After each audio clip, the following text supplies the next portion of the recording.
बिस्मिल्लाहिर्रहमानिर्रहीम अस्सलाम वालेकुम। आज हमारे पास टॉपिक नंबर 11 है मैपिंग्स और लीनियर ट्रांसफॉर्मेशन। इसका ये सेकंड पार्ट है, ठीक है। अच्छा, लास्ट लेक्चर में हमने क्या देखा था? हमने लीनियर ट्रांसफॉर्मेशन देखी थी और उसकी हमने ये भी देखा था कि लीनियर ट्रांसफॉर्मेशन जो है वो ट्रांसलेशन, रोटेशन और मैग्निफिकेशन की कंपोजिशन है, ठीक है। ये इनसे मिलके बनता है। ओके, फिर हमने लास्ट लेक्चर में ट्रांसलेशन, रोटेशन और मैग्निफिकेशन को भी डिटेल में देखा था। उनकी हमने डेफिनेशन देखी थी और एग्जाम्पल्स देखी थी। अब लीनियर ट्रांसफॉर्मेशन असल में होता क्या है? Linear transformation complex valued function है of the form a z plus b where a और बी आर कम्प्लेक्स नंबर्स, ठीक है। इस लेक्चर में, इस टॉपिक में हम क्या करेंगे कि हम कुछ एग्जांपल्स देखेंगे लीनियर ट्रांसफॉर्मेशन की, जो हमें गिवन डेटा होगा उसको यूज़ करते हुए, ठीक है। हमें कोई डेटा दिया गया होगा और उसको यूज़ करते हुए हमने लीनियर ट्रांसफॉर्मेशन एक कंस्ट्रक्ट करनी है, ठीक है। इसकी एग्जाम्पल्स देखेंगे हम। जी, हमारे पास यहाँ पे फर्स्ट एग्जांपल है कि हमें एक एलिप्स दिया गया है सेंटर्ड एट द ओरिजिन, ठीक है। एलिप्स क्या है? In the shape of the egg, ठीक है, लाइक दिस बेजवी शेप को हम बोलते हैं एलिप्स। ओके, इसका जो सेंटर है वो ओरिजिन है, ये इसका सेंटर है with the horizontal major axis of 4 units. Major axis जो 4 यूनिट्स का है, इट मीन्स 2 यूनिट्स जो है वो राइट साइड पे हैं, 2 यूनिट्स जो है वो लेफ्ट साइड पे, ठीक है। टोटल ये 4 यूनिट्स का है। और vertical major axis, minor axis है ऑफ 2 यूनिट्स, ठीक है। वर्टिकल एक्सिस की हम बात करें, 2 units, 1 unit up and 1 unit down. ये हमारे पास इमेजिनरी एक्सिस होता है, तो इसे हमने आयोटा और माइनस आयोटा से रिप्रेजेंट किया है, ठीक है। अब इस एलिप्स को रिप्रेजेंट कर सकते हैं हम पैरामीट्रिक इक्वेशन की फॉर्म में, जैसे ये है st = 2 cos t plus iota sin t, ठीक है। इसे हमने ऑर्डर पेयर की फॉर्म में भी लिख लिया। अब इसका क्या मतलब है कि जब भी हम t = 0 पुट करेंगे तो हमारे पास जो एलिप्स होगा वो यहाँ से स्टार्ट हो जाएगा, इसकी 2 वैल्यू आ जाएगी, ठीक है। जैसे जैसे हम t की वैल्यूज इंक्रीज करते जाएंगे तो ये हमारे पास, ये देखिए इस डायरेक्शन में हमारे पास ये एलिप्स जो है वो कंस्ट्रक्ट होता जाएगा, ठीक है। यहाँ पे जब हम 2 पाई इसमें पुट करेंगे तो हमारे पास यही वाला पॉइंट आ जाएगा, तो ये हमारे पास एलिप्स जो है इस डायरेक्शन में आ गया है। अब हमने इसकी अगर लीनियर ट्रांसफॉर्मेशन करनी है, दैट रोटेट द एलिप्स, जो एलिप्स को रोटेट कर दे by the angle of π/3 radians, ठीक है। ये हमारे पास एलिप्स है ना, हमें इस तरह की लीनियर ट्रांसफॉर्मेशन फाइंड करनी है जो इस एलिप्स को जो है वो π/3 एंगल से रोटेट कर दे, ठीक है। इसकी डायरेक्शन चेंज कर दे और क्या है, शिफ्ट द सेंटर को जो है वो शिफ्ट कर दे 3 यूनिट्स राइट की तरफ और 1 यूनिट अप, ठीक है। जैसे हम ये कैसे हम इसके ट्रांसलेट कर रहे हैं ना, ठीक है, ट्रांसलेट कर इसकी पोजीशन जो है वो चेंज कर रहे हैं। तो इसमें क्या होगा कि बी फैक्टर हम इंक्रीज करते हैं, उसमें यूज़ करते हैं, कम्प्लेक्स वैल्यू फंक्शन है ये हमने लास्ट लेक्चर में भी देखा था इस बी को। और ये क्या है कि 3 यूनिट्स राइट हैं तो ये 3 हो गया, 3 प्लस 1 यूनिट अप है, मतलब वर्टिकल डायरेक्शन में जा रहे हैं, तो वो हमने इमेजिनरी पार्ट आयोटा से शो कर दिया, तो बी = 3 + आयोटा। अब इसका सोल्यूशन देखते हैं। हमने एक ऐसा पैरामीट्रिक इक्वेशन करनी है, ट्रांसलेशन जो कर दे, इसे ट्रांसलेट कर दे, ट्रांसफॉर्म कर दे किस तरह से कि π/3 एंगल से उसे रोटेट कर दे और 3 + आयोटा जो हमारे पास कम्प्लेक्स नंबर है उससे हमें शिफ्ट कर दे, ठीक है। अब हमें पता है कि जब भी हम रोटेशन फाइंड करते हैं हम क्या करते हैं, e⁻θ, यहाँ पे थीटा हमारे पास क्या है, π/3 है, ठीक है। उससे हमने मल्टीप्लाई कर देना है गिवन हमारे पास जो फंक्शन दिया गया है s(t) = 2 cos t plus iota sin t, ठीक है। उससे हमने मल्टीप्लाई कर देना और बी फैक्टर को इसमें ऐड कर देना, प्लस बी हमने अभी देखा वो क्या बन रहा था, 3 + आयोटा। 3 यूनिट हमने राइट लेके जाना है अपने एलिप्स को और 1 यूनिट अप लेके जाना है, ठीक है। अप डायरेक्शन मतलब वर्टिकल डायरेक्शन है, उसके लिए हम आयोटा यूज़ कर रहे हैं। ओके, ये हमारे पास कंप्लीट फैक्टर बन गया। अब इसे हम सिंप्लीफाई करते हैं। अब यहाँ पे हम आयलर्स फार्मूला यूज़ करते हुए देखते हैं कि e⁻θ π/3 की वैल्यू क्या है, cos π/3 प्लस आयोटा sin π/3। यहाँ पे हमने एक फार्मूला ड्रा करना है, इसलिए हमने इनकी जो जगह है वो चेंज कर दी। हमें पता है कि 2 नंबर से मल्टीप्लाई हो रहे हो तो नो मैटर वो राइट साइड पे हो लेफ्ट साइड पे हो, ठीक है। इसलिए हम बस हमने इसकी जगह चेंज कर दी है। s(t) यहाँ पे आ गया है 2 cos t plus iota sin t और e⁻θ π/3 को हमने यहाँ पे लिख लिया। ओके, ये +3 + आयोटा एज इट इज़ आ गया। अब इसे हम मजीद सिंप्लीफाई करते हैं। सिंप्लीफाई कैसे करेंगे, ये दोनों फैक्टर्स जो है ये मल्टीप्लाई हो रहे हैं आपस में, इनका हम प्रोडक्ट फाइंड करेंगे। तो ये देखेंगे एज इट इज़ आ गया, 2 cos t cos π/3 से मल्टीप्लाई हो गया, ठीक है। फिर 2 cos t आयोटा sin π/3 से हो गया, फिर आयोटा sin t cos π/3 से हो गया, और ये आयोटा sin t जब आयोटा sin π/3 से मल्टीप्लाई हुआ तो ये आयोटा आयोटा जो है आयोटा स्केयर हो गए हैं, ठीक है। और हमें पता है कि आयोटा स्केयर की वैल्यू क्या होती है, -1। तो -1 जब इसे करेंगे तो आयोटा यहाँ से ख़त्म हो जाएगा, ये एक रियल पोर्शन बन जाएगा। तो हमने रियल पार्ट्स को सेपरेट कर लिया और इमेजिनरी पार्ट्स को सेपरेट कर लिया। अब इमेजिनरी नंबर्स हमारे पास सिर्फ ये 2 हैं, ठीक है। इन दोनों को हमने सेपरेट कर लिया, इनमें से आयोटा कॉमन ले लिया है और ये हमारे पास रियल पार्ट आ चुका है, और +3 + आयोटा एज इट इज़ चलता आ रहा है हमारे पास। अब यहाँ पे देखिए ना, अब ये हमारे पास क्या बन रहा है, cos π/3 किसके इक्वल होता है, 1/2 के, ठीक है। ये देखिए आप लोग भी यहाँ पे नोट डाउन कर लें कि cos pi by 3 equals to 1/2 and sin pi by 3 equals to √3/2, ठीक है। ये वैल्यूज़ हम यहाँ पे पुट कर रहे हैं। ये देखिए यहाँ पे cos पाई बाय 3 की जगह पे जब हमने 1/2 पुट किया तो 1/2 2 और ये 2 कैंसिल आउट हो गए, हमारे पास cos t आ गया, माइनस यहाँ पे sin पाई बाय 3 की वैल्यू पुट की √3/2 as it is and sin t आ गया, ठीक है। अब उसके बाद ये जो +3 है वो ये वाला है हमारे पास, ये हमारे पास रियल पार्ट है ना, तो इसे हमने यहाँ पे ऐड कर लिया +3 और आयोटा जो है वो इसमें ऐड हो गया है, तो ये देखिए +1। अच्छा, इनको ऐड करके आप नेक्स्ट स्टेप में एक स्टेप इसका ऐड कर लें, ठीक है। उसमें अलग से आप इससे पहले ऐड कीजिए और फिर बाद में सेपरेट कीजिए, इसमें से कॉमन लीजिए। यहाँ पे मैंने डायरेक्ट कर लिया हुआ है। फिर यहाँ पे भी sin पाई बाय 3 की वैल्यू √3/2 जब पुट की तो 2 से कैंसिल आउट हो गए, तो √3 cos t आ गया, प्लस cos पाई बाय 3 की 1/2 वैल्यू आ गई और sin t प्लस ये आयोटा जब कॉमन लिया यहाँ पे तो इसकी जगह पे ये 1 आ गया, ठीक है, ये आ गया। अब ये देखिए ये हमारे पास रियल पार्ट बन चुका है, ये हमारे पास इमेजिनरी पार्ट बन चुका है, तो यही तो हमने फाइंड करना था, ठीक है। अब ये हमारे पास देखिए हमारे पास लीनियर ट्रांसफॉर्मेशन आ चुकी है in the order pair form. ये हमारे पास रियल पार्ट है, ये इमेजिनरी पार्ट है, और ये वो लीनियर ट्रांसफॉर्मेशन है जो कि हमारे एलिप्स को पाई बाय 3 एंगल से, रेडियन एंगल से रोटेट कर देगी और इसे 3+ आयोटा फैक्टर से आगे ट्रांसलेट कर देगी, ठीक है। This is the required linear transformation. जब हमारे पास नेक्स्ट एग्जांपल है, हमें एक लीनियर ट्रांसफॉर्मेशन दी गई है और उसका हमने इमेज फाइंड करना है ऑफ द गिवन डिस्क, ठीक है। ये डिस्क किस तरह से, इसे हमने ए का नाम दे दिया ऑफ द फॉर्म Z-1। ये देखिए इसे देखते हुए हमें पता चल रहा है ये इसका सेंटर, ये एक हमारे पास ओपन डिस्क है, ठीक है। इसका सेंटर 1 है और इसका रेडियस भी 1 है और ये स्ट्रिक्टली लेस देन 1 है, यानी इसमें बाउंड्री इंक्लूड नहीं है, तो ये ओपन डिस्क है। अगर ये बाउंड्री इंक्लूड होती, लेस देन और इक्वल टू होता, तो फिर ये हमारे पास क्लोज डिस्क होती, ठीक है। लेकिन यहाँ पे ये ओपन डिस्क है। अच्छा, ये देखें अब हमारे पास सेंटर जो है वो 1 है। ये अगर हमारे पास Z प्लेन है तो यहाँ पे सेंटर इसका ये रहा 1 और इसका रेडियस क्या है 1, तो ये हमारे पास ओपन बॉल है जिसका हमने इमेज फाइंड करना है। अब हमें पता है कि जब भी हमने इमेज फाइंड करना होता है तो हमें पहले उसका इन्वर्स फाइंड करना पड़ता है लीनियर ट्रांसफॉर्मेशन का। अब हमें पता है कि लीनियर ट्रांसफॉर्मेशन जो होती है वो हमेशा 1-to-1 भी होती है और ऑन-टू भी होती है on the entire complex plane. जब ये 1-to-1 भी है, ऑन-टू भी है, तो फिर हम इसका इन्वर्स भी फाइंड कर सकते हैं, ठीक है। इन्वर्स किस तरह से हम फाइंड कर सकते हैं कि जो हमें फंक्शन दिया गया है, अभी देखते हैं। ये हमें लीनियर ट्रांसफॉर्मेशन दी गई है ना, एफ ऑफ जी एक्चुअल में क्या है, हमारे पास इमेजेस है और इमेजेस को हमने नाम दिया हुआ है W का, ठीक है। W इक्वल्स टू ये क्या है 3+4 iota into Z minus 2+ iota. यहाँ से हम Z की वैल्यू फाइंड कर सकते हैं क्योंकि ये ऑन टू भी है हमारे पास ये ट्रांसफॉर्मेशन। अब यहाँ से जब हम Z की वैल्यू फाइंड करेंगे तो W यहाँ पे -2 है, इधर आके +2 हो गया, W +2 minus iota over 3+4 iota, क्योंकि ये मल्टीप्लाई हो रहा है Z के साथ, तो दूसरी साइड पर जाकर डिवाइड हो जाएगा, तो ये हमारे पास इन्वर्स ट्रांसफॉर्मेशन आ गई है। अब ये जो हमने इन्वर्स फाइंड किया है ये हमें उससे डिस्क का इमेज फाइंड करने में हेल्प करेगा इन द W प्लेन। अब किस तरह से हेल्प करेगा ये हम अभी देखते हैं।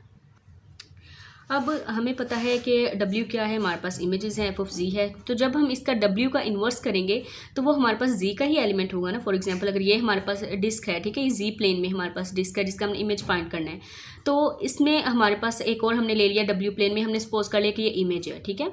अब इमेज में हर वो एलिमेंट उसका इमेज होगा कि जिस पे हम बैक मैपिंग अप्लाई करें या बैक फंक्शन अप्लाई करें या इन्वर्स उसका फाइंड करें तो वो हमें इस डिस्क में मिले, ठीक है।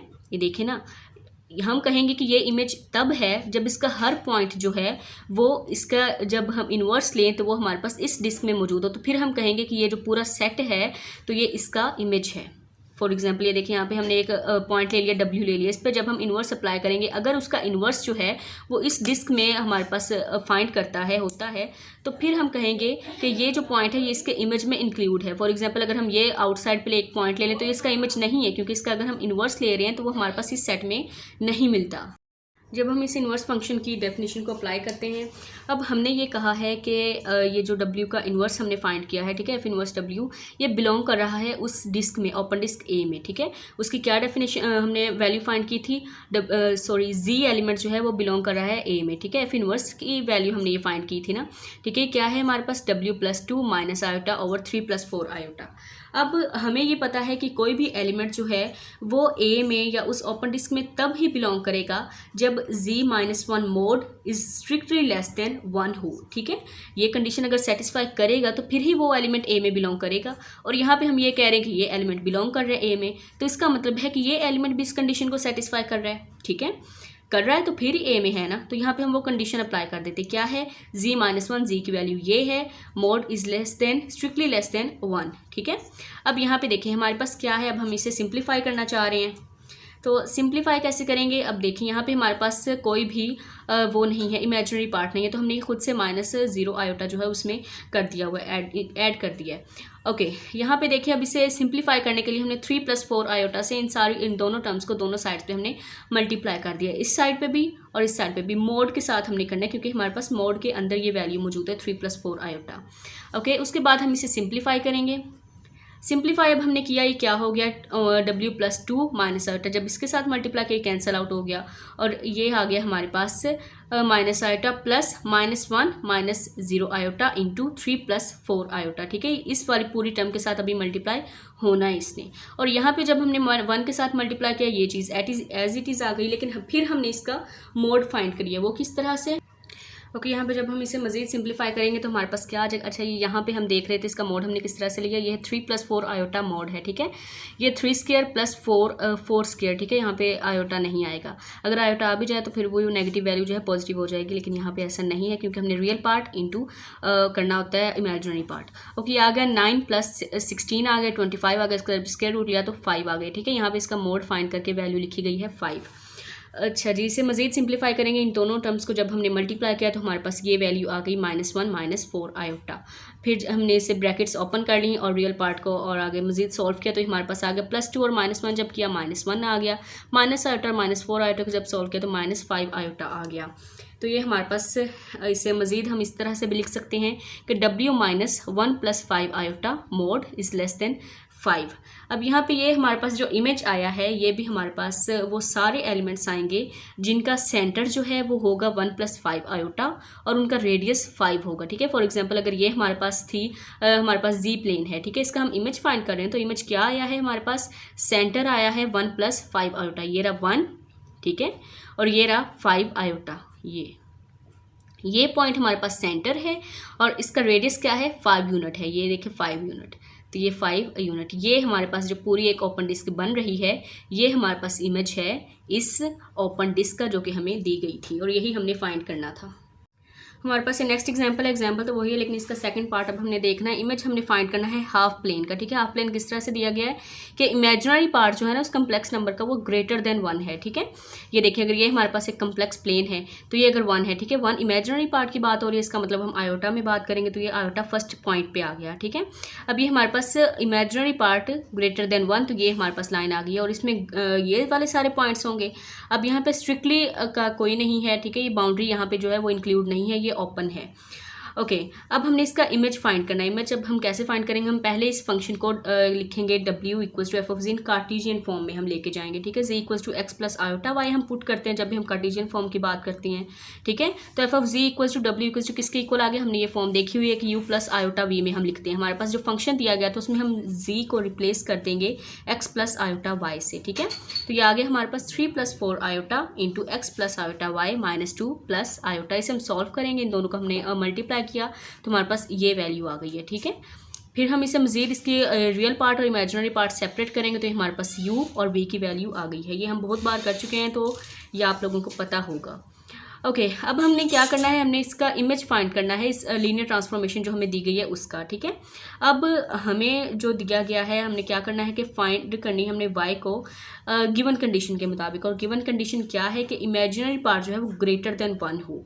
अब यहाँ पे हमारे पास इमेजिनरी पार्ट क्या है, हमने v फाइंड किया = 4x + 3y + 1, जिसमें से हम y की वैल्यू जो है वो सेपरेट कर सकते हैं। अब गिवन कंडीशन के मुताबिक उसके मुताबिक क्या होना चाहिए कि y should be greater than 1, strictly greater than 1। तो y की वैल्यू हमने ये जो फाइंड की है, ठीक है, ये 1 से ग्रेटर होनी चाहिए। ठीक है, अब हम इसे सिंप्लीफाई करते हैं, 3 इधर जाके मल्टीप्लाई हो गया एंड -1 इस साइड पे आ गया, -4x आ गया, तो ये हमारे पास क्या वैल्यू बन गई है, v is strictly greater than 4 + 4x। अब हमने जो भी फाइंड करनी होती है ना, वैल्यू फाइंड करनी होती है वो हमने u और v में फाइंड करनी है, लेकिन यहाँ पे हमारे पास जो एक्सप्रेशन आ रहा है उसमें x भी है। अब इस x को एलिमिनेट करेंगे हम। ठीक है, अब हम x की वैल्यू फाइंड करेंगे। ठीक है, हमने u और v फाइंड किए थे ना, तो u की वैल्यू क्या आई थी हमारे पास 3x - 4y - 2। यहाँ से हम x को सेपरेट कर सकते हैं। अब इस x की वैल्यू में हमारे पास y आ रहा है, ठीक है। अब हम y की वैल्यू भी फाइंड कर चुके हैं, y की वैल्यू यहाँ पे पुट कर देंगे, ठीक है। तो फिर अब हमारे पास जो लेक्चर्स हैं ना, जो VU लेक्चर्स हैं, उसमें डायरेक्ट यहाँ पे बता दिया गया कि सॉल्व करने के बाद हमारे पास ये वैल्यू आती है। लेकिन जो मैंने सॉल्व किया है तो मेरे पास x की ये वैल्यू आ रही है 3u + 4v + 2/25। ये मेरा सारा प्रोसीजर है, ये आप देखिए, आप खुद से भी करें। अगर आपका ये वाला आंसर आ जाता है, x की वैल्यू आ जाती है, देन वेल एंड गुड। तो फिर आप शेयर भी कीजिए, ठीक है। ओके, मैंने बहुत दफ़ा इससे किया है, ट्राई किया है, तो मेरे पास ये सेम आंसर ये वाला आ रहा है। x की वैल्यू ये आ रही है, फिर इस x की वैल्यू को फॉलो करते हुए हमारे पास जो है ये हमारे पास फिर ये आ रही है v = 4 + 4 into this value of x। तो फिर ये देखिए, इसे सॉल्व करते करते हमारे पास v की वैल्यू आ रही है, v should be strictly greater than 4u + 36/3। और यहाँ पे जो हमारे पास सॉल्व किया हुआ है वो आ रहा है v strictly greater than 4u + 68/3। इतना ज़्यादा डिफरेंस नहीं है, हमारे पास आंसर जो है वो u और v में ही आना चाहिए। तो हमारे पास वो कंडीशन सेटिस्फाई हो रही है, देन नो, यहाँ पे कोई मसला नहीं है। Okay, hence the image of half plane क्या है? इमेजिनरी पार्ट हमने देखना, तो इमेजिनरी पार्ट v है हमारे पास, v should be strictly greater than 4u + 68/3। अब इस इनइक्वालिटी को हम इस तरह से भी लिख सकते हैं, सेपरेट भी कर सकते हैं कि v - 4u/3 - 68/3, और हमारे सोल्यूशन के मुताबिक 36/3, ठीक है, should be strictly greater than 0। Okay, इस सारी टर्म्स को हमने एक साइड पे इकट्ठा कर लिया। और अगर हम इस इनइक्वालिटी को इक्वालिटी से रिप्लेस कर दें तो फिर हमारे पास क्या बनेगा, ये इस टर्म को मैंने सॉल्व कर लिया तो ये हमारे पास 12 आ गया, ठीक है। तो ये हमारे पास आ जाएगा v - 4u/3 - 12 = 0। अब ये जो हमारे पास ज़रा सा डिफरेंस आ रहा है, इसका कोई इतना ज़्यादा इशू नहीं है, क्योंकि हमारे पास जो आंसर है वो u और v में ही आना चाहिए, ठीक है। तो वो हमारे पास आ रहा है, तो कोई मसला नहीं है। फिर भी आप ट्राई कीजिए, कोशिश कीजिए बार बार। अगर आपका सॉल्व हो जाता है according to the given method, according to the given answers, आपके आंसर आ जाते हैं तो फिर बहुत अच्छी बात है। इसी तरह से हम और भी एग्जांपल्स देखेंगे। तो आज हमने किया है टॉपिक नंबर 21। नेक्स्ट हम नेक्स्ट लेक्चर में करेंगे। टेक केयर, अल्लाह हाफिज़।